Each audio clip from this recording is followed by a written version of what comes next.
we now take ourselves back to the late 18th century when self-expression was highly valued and was exuded in the music that was written. From the works of Brahms, Chopin, Tchaikovsky, and Wagner, we hear romantic melodies that prioritize emotion and the senses over reason and intellect. To give us an idea about the music of the Romantic period, here is a choir master of the world-renowned Philippine madrigal singers, Professor Mark Anthony CARPiO.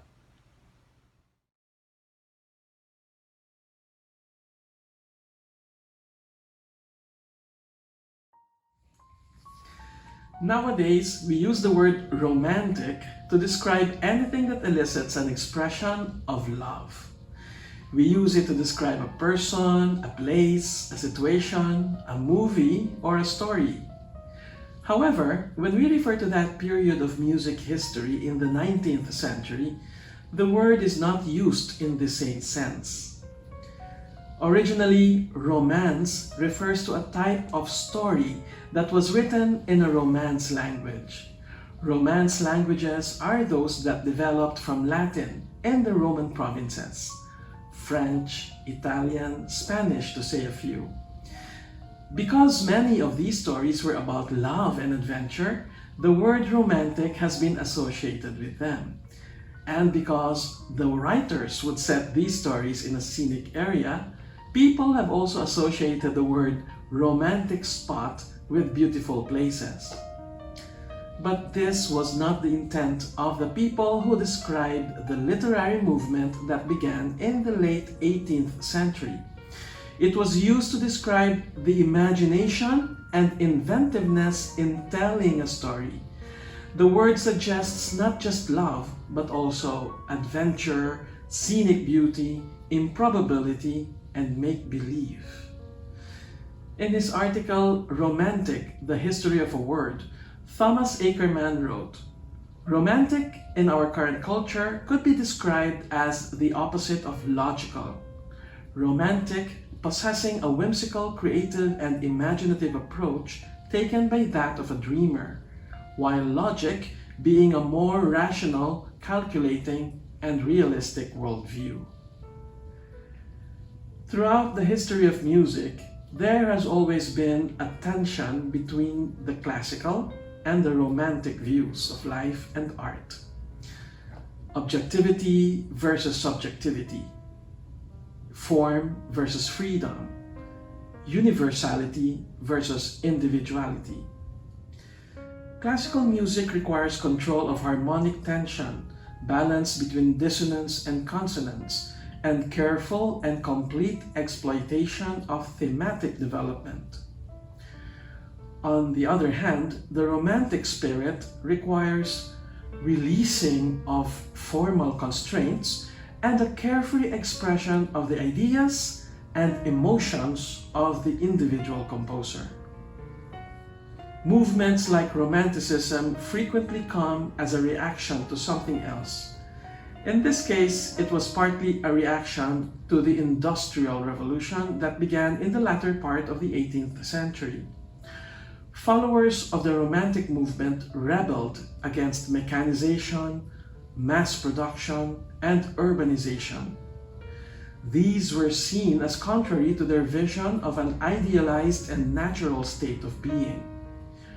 People were turned into work machines that lacked the capacity to make informed and uncoerced decisions.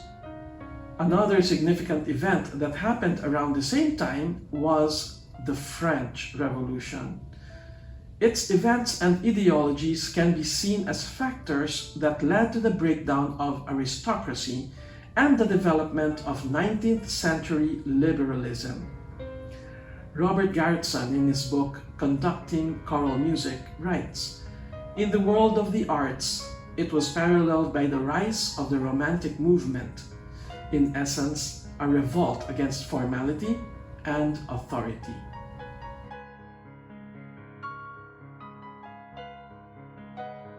Romantic composers tended to write out exactly what they wanted with regard to dynamics, tempo, and expression. Before this period, composers would write very little of these markings in their compositions, or none at all. Any edition of music written before 1750 that contains dynamic, tempo, and expressive markings, not clearly identified as editorial, should be considered questionable. Quite opposite, the 19th century composers became generous in marking their scores. Nevertheless, one should still closely examine the text in order to properly apply the markings indicated by the composers. In their desire to exercise their individuality and freedom from rules, composers in this period often sought to break the strictness of rhythm without having to disobey the time-honored rules.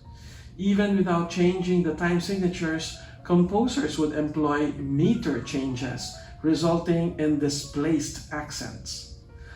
Different ways of syncopation were also used as an expressive device.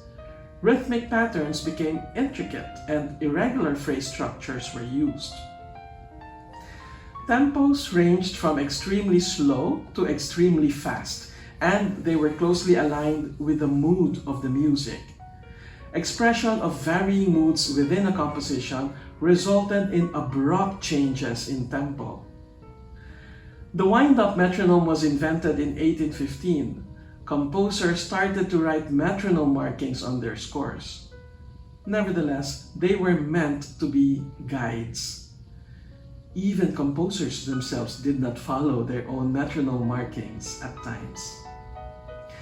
Accelerando and ritardando were frequently used. Rubato was practiced to the fullest extent. Manipulating the tempo was considered expressive. Generally, in performing music of the Romantic period, the tempo should be somewhat elastic and it should reflect the expressive nuances of the text. Similar to tempo markings, extreme dynamic markings were also used, ranging from 4 Ps to 4 Fs. In contrast to the relatively smaller sized ensembles in the classical era, composers in the Romantic period employed combined forces of large orchestras and choirs. This became the ideal medium for expression of these extreme dynamic levels. Gradual swelling and diminishing of tone became a widely used expressive device that created an illusion of distance, oftentimes employed with nuances in tempo. More Italian terms were used to describe the precise intent of the composers. In addition, composers started to use their own language for expressive and dynamic markings. Knowing their precise meaning will definitely help in the interpretation and performance of the work. Composers explored the limits of the major-minor harmonic system. Harmonic chromaticism gave them a wider range of expressive devices. As a result, dissonances were more frequently used.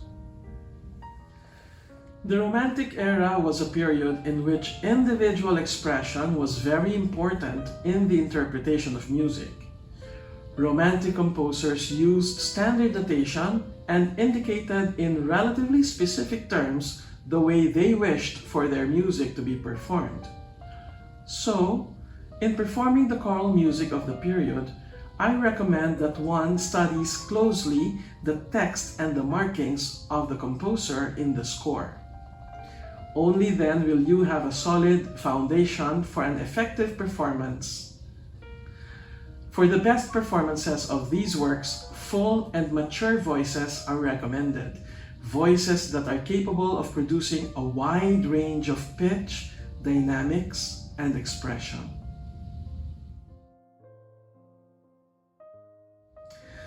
Some authors argue that musical romanticism is predominantly a German phenomenon.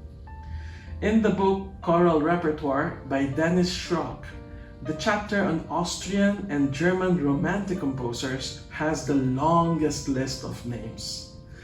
This includes Beethoven, Mendelssohn, Schumann, Bruckner, Brahms, Mahler, Wagner, Strauss. Some of the composers who are not as famous but are still considered significant choral composers include Peter Cornelius, Josef Rheinberger, Max Reger, Fanny Hensel, Max Bruch, and several others. In addition to being famous as composers, some of them were great pianists, organists, and conductors. However, most of them were divided in their views of music. On one hand, there were those who looked at the past and wanted to maintain or restore older styles and forms. These historically minded composers studied Johann Sebastian Bach and were influenced by his music, Mendelssohn, Brahms, Reger, among others. On the other hand, there were those who believed that music should move forward and that they should tread new paths and create new forms of music. These composers, in particular Schumann and Wagner, advocated what they called the New German School, which led to the beginning of a modern, seemingly structure-free type of writing music. Mendelssohn was a child prodigy. He played his first piano recital at age 9, began studying composition at age 10, composed his first piano piece at 11, composed his first overture at 17. When he was 20, he conducted a revival of Bach's St. Matthew Passion to celebrate the 100th anniversary of the work's composition. Mendelssohn was proud of his practice of looking back to the past. He wrote, "No one can prohibit me from delighting in and continuing to develop what the great masters have bequeathed me, because not everyone should be expected to start from the beginning again. Composition is to me a continuation to the best of my abilities, not a dead repetition of what already exists." Mendelssohn composed 2 oratorios, 8 secular cantatas, 26 sacred cantatas and other large sacred works, 40 small sacred pieces, and 60 secular part songs. And these are just his choral works. What you will hear from UPSA is his setting of Psalm 91 verses 11 and 12. "Denn hat seinen Engeln befallen. For he shall give his angels charge over thee, to keep thee in all thy ways. They shall bear thee up in their hands, lest thou dash thy foot against a stone." He wrote this in 1844, dedicating it to Friedrich Wilhelm IV of Prussia, who had survived an assassination attempt shortly before. He would later include this motet in his oratorio, Elijah.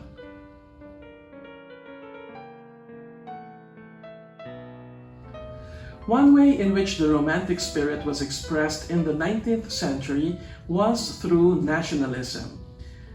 Whereas classical music tended to be universal in character, Romantic composer and compositions paid tribute to their country of origin through the use of folk melodies, dances, or instruments, or through musical depiction of some place in their homeland. This became popular especially among Polish, Hungarian, Russian, Czech, and Scandinavian musicians. One of these composers who used music to express nationalism was Edvard Grieg. As a strong supporter of the nationalist movement in Norway, he worked towards giving the Norwegian people an identity through music. With this, he became the first Norwegian composer to achieve international recognition. UPSA will be singing his song Våren, originally written for voice and piano, with words by the Norwegian poet and journalist Asmund Olafsson Vinje. The song speaks of the Norwegian landscape's seemingly magical emergence from winter to spring. Images of the thawing ice, flowers, the newly green grass, the birds, and butterflies can be seen as you listen to the music. The poet wonders if this might be his last spring, observing that life has brought so much more than expected and that someday all must come to its end.